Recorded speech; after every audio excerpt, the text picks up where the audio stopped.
Hi, this is I'm Sergio, I'm Suk. and this is going to be a video of studying with Suk and Serg. Yeah, we're just gonna give you some tips on how we study for all the tests we encounter, the CMSs, and the exit. So some of the takes that I do are, I the way I've always told everybody is the more you see it, the more you're going to learn the information. So I tend to pay attention when we're going through the lecture, go through the PowerPoint, and then as lectures going on too, I focus on making notes in my book and my textbook and going through the chapter with the instructor. So I'll underline or I'll highlight anything that I'm told, oh, this is what you need to know, or this is good to know. And then once the lecture's over, I go ahead and read the chapter again, and I go over those notes that I made. And then also taking time to do the study questions after the chapter, and then also the study guidebook, answering those questions. Yeah, that's a really good way to study because reading does help you a lot because you're gonna understand more when because it's basically explaining to you the concept, and you gotta understand the concept because you cannot memorize nursing. You gotta know, you gotta learn so you can apply, so you can critically think. So you cannot memorize nursing. So it's very important you're learning to learn it, to understand it, to apply it, not to just pass the quiz because.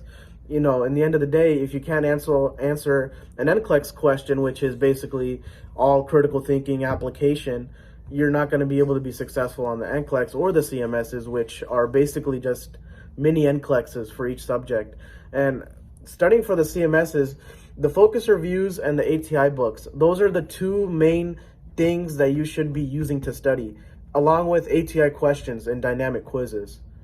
Yeah, when you're doing the focus reviews, like Suk said, that's where you do want to pay attention to your focus reviews because they focus on the areas that you're weak on. So if you pay attention in those and you study those and you write them out and you just, I tend to verbalize my information. That way it sticks and it'll help you recall information as well. Yeah, do what's best for you. Some people are auditory learners. They learn from hearing it many times. Some people like reading it a lot of times, and some people like to write it a lot of times. So do what works for you, but do something that will help you to absorb and learn. Remember, you're going to hear us say a lot about apply because NCLEX questions, everything about them is application. Application. Exactly. You got to learn how to apply what you've learned to the question, because if you cannot apply what you've learned to the question, you're not going to be able to answer the question correctly, because it might look like it's asking you something straightforward, but within those layers there's something completely different hidden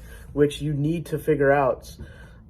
So you need to make sure you're learning to absorb, because you're not only going to apply this information to your tests, your CMSs, you're also going to apply it to when you're a nurse, when you're working in a nursing home or wherever you want to work. You're going to be applying this knowledge to your patient care, you're going to be critically thinking when you have lab values above the reference range or below the reference range. So you're going to be using this a lot. So it's great to have a habit of trying to learn to understand and not just learn to pass. Yeah.